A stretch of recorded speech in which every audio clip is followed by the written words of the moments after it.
Fala Gabira, aqui Adriano Gabiru. Pessoal, hoje eu quero começar esse vídeo de uma forma diferente, saudando a cada um de vocês com a paz do Senhor. Eu quero saudar a cada irmão, a cada irmã com a paz do Senhor. Hoje eu estou acompanhado aqui da minha Bíblia para gravar esse vídeo.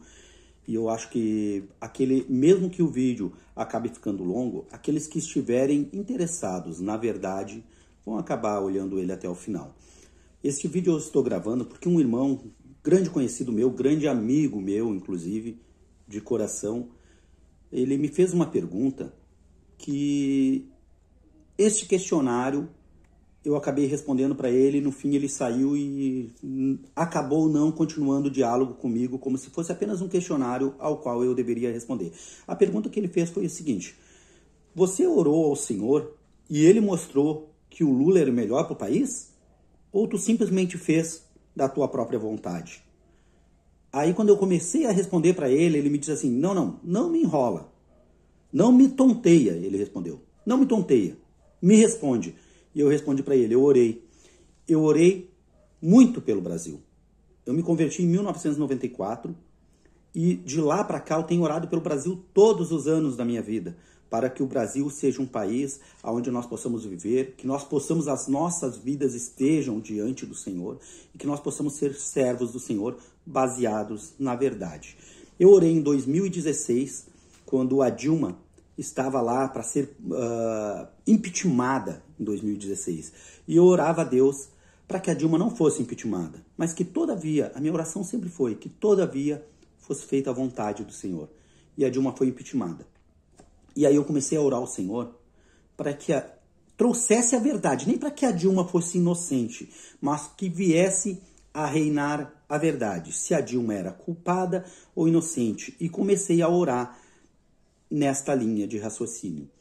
E aí aconteceu que a Dilma sofreu um processo de impeachment devido às pedaladas fiscais, e as pedaladas fiscais nem haviam sido julgadas ainda. E eles votaram o impeachment da Dilma. Acontece que a Dilma foi impeachmentada sem ter um julgamento. Após, se eu não me engano, 2 dias ou 2 semanas depois do dia que a Dilma foi impeachmentada, aí os governos, na época do PT, começaram a querer entrar com pedido de impeachment para todo governador que tivesse feito pedaladas fiscais. E aí, se eu não me engano, foram 2 dias.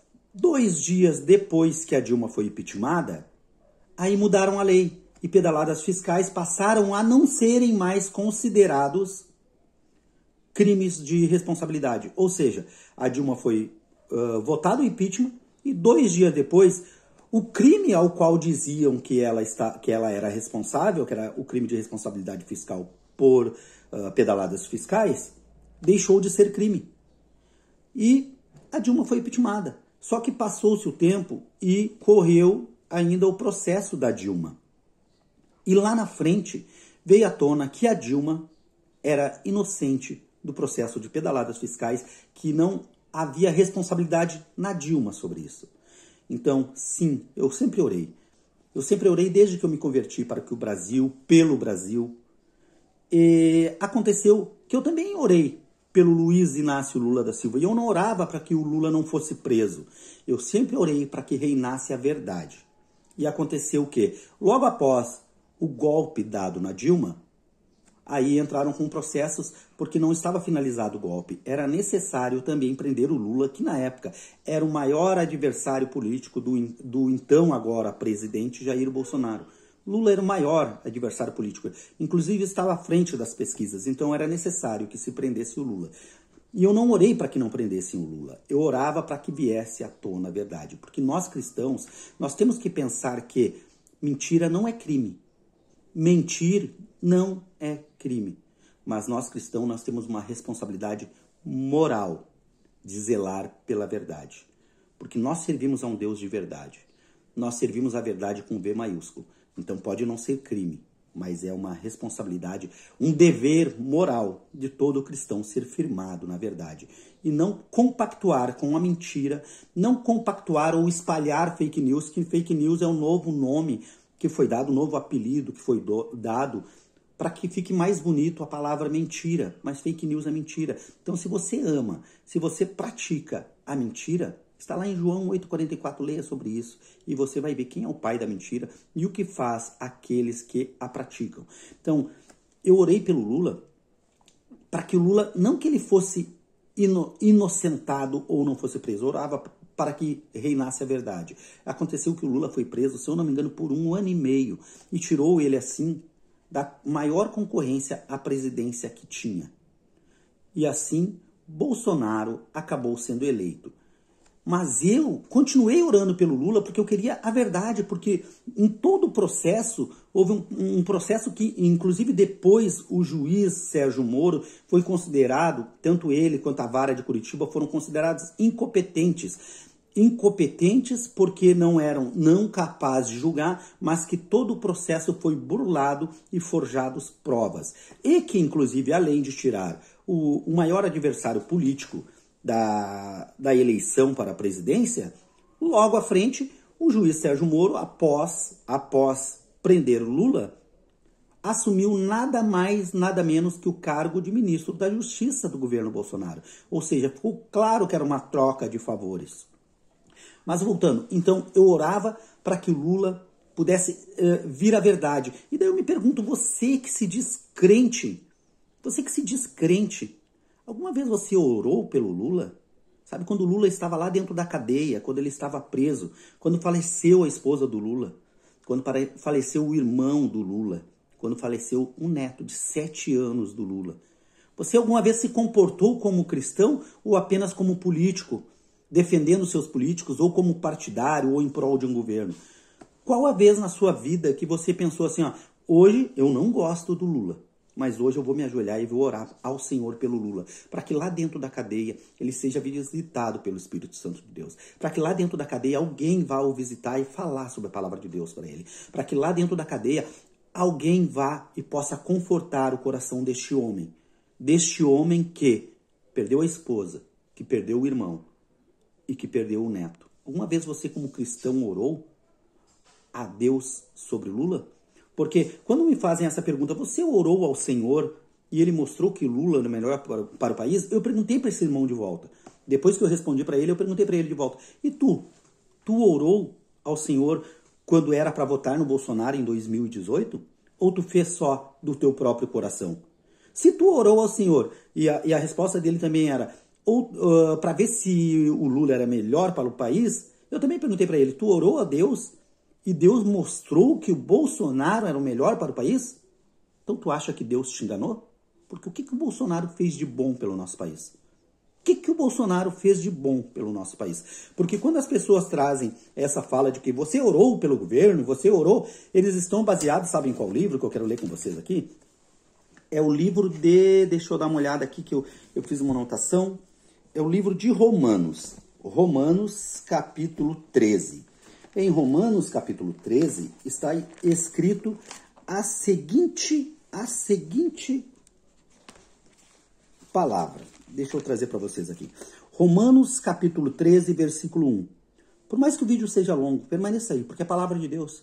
Eu sei que às vezes as pessoas não querem gastar muito tempo vendo um vídeo. Mas você que é interessado na verdade, que é interessado na palavra de Deus, permanece aí. Permanece e veja o vídeo até o final. Romanos capítulo 13, versículo 1, está escrito assim. Toda alma esteja sujeita às autoridades superiores, porque não há autoridade que não venha de Deus, e as autoridades que a foram ordenadas por Deus. Então se baseiam neste versículo para falar que toda autoridade, inclusive os pastores usam dentro da igreja para dizer que eles têm que ser honrados, que eles têm que ser respeitados, porque toda autoridade é posta por Deus. Mas engraçado que quando era lá no governo Dilma, aí os mesmos cristãos que defendem hoje que toda autoridade é posta por Deus, inclusive os pastores, eles chamavam a Dilma de anta, de burra, de vagabunda. São palavras torpes que eu poderia até trazer mais, mas eu não quero que saia palavras torpes da minha boca. Mas o mesmo cristão que defende que toda autoridade é posta por Deus, eles acabam defendendo que toda autoridade é posta por Deus desde que seja conveniente ao seu coração.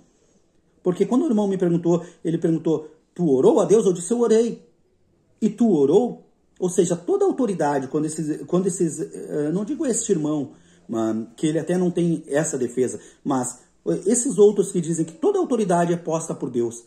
Toda autoridade eles dizem que é posta por Deus, mas desde que seja conveniente ao seu coração. Por exemplo, eu anotei aqui, tem um vídeo de um homem que se diz pastor, inclusive ele faz assim quando está orando, mas ele faz uma oração tão desgraçada dentro da igreja, e o pior de tudo não é a oração desgraçada que ele faz, é as pessoas ali no culto dizendo, aleluia, glória a Deus, amém, Senhor. Olha a oração que esse homem faz. Eu anotei as palavras dele aqui, ele diz, Senhor, que todos os juízes sejam exterminados. Maldito STF, desgraçado STF, maldito STF, que morram não por causas naturais, mas que os seus ossos apodreçam, que eles tenham que ser carregados, que comecem a andar em cadeira de roda. Envia Deus um novo vírus para comer a coluna desses homens, para que eles não possam mais se locomover, mas eles tenham que rolar no chão. Maldito STF, desgraçado STF. Essa é uma oração, por mais incrível que pareça, é uma oração de um cara que se diz cristão, que está dentro de uma igreja. Pior que isso, é as pessoas que ali estão dizendo, glória a Deus, aleluia, amém, aleluia. Aqueles caras gritando, maldito STF, desgraçado STF. Isso nos leva a um ponto que está claro que essas pessoas que dizem que toda autoridade é posta por Deus, é posta segundo o coração deles. É uma autoridade posta por conveniência, porque se é o candidato que eles não querem que seja, eles xingam, eles amaldiçoam, eles chamam de desgraçado, eles pedem a Deus para mandar um vírus para corroer a coluna das pessoas. Imagina, eles pedem a Deus para enviar um câncer, para que a pessoa morra por dentro, que a pessoa morra com dor. Este é os cristãos que nós estamos convivendo nos dias de hoje. Aí eu pergunto, qual de vocês que daria um púlpito para o Bolsonaro? Não para o Bolsonaro subir para dizer, a paz do Senhor a todos aqui, eu sou o presidente da República. Qual de vocês daria um púlpito para Bolsonaro? Ou qual de vocês já viu no Bolsonaro o Espírito Santo de Deus? Qual de vocês alguma vez viu sobre o Bolsonaro o Espírito Santo de Deus? Alguma vez que ele abriu a palavra, ele abriu a boca com uma palavra de amor, uma palavra da cruz, uma palavra de redenção, uma palavra que levasse as pessoas a encontrar o Evangelho de Cristo? Qual de vocês já viu o Bolsonaro elevando um louvor ao Senhor, mas não só cantando, mas levando um louvor ao Senhor, que vocês vissem verdadeiramente no coração dele, que ele tinha vontade de adorar ao Senhor? Qual de vocês já viu, por exemplo, o Bolsonaro falando em línguas, que é alguns sinais que alguns têm, como presença do Espírito Santo de Deus? Qual de vocês já viu? Qual de vocês podem dizer que já viram o Espírito Santo de Deus sobre o Bolsonaro? O Bolsonaro abre a boca e só fala porcaria. Aí a palavra de Deus diz assim, pode uma mesma fonte dar água doce e salgada? Pode uma mesma boca falar sobre bênção e maldição? Não sabeis vós que pelos frutos vereis as árvores? Pode uma árvore boa dar frutos más? Pode uma árvore má dar bons frutos?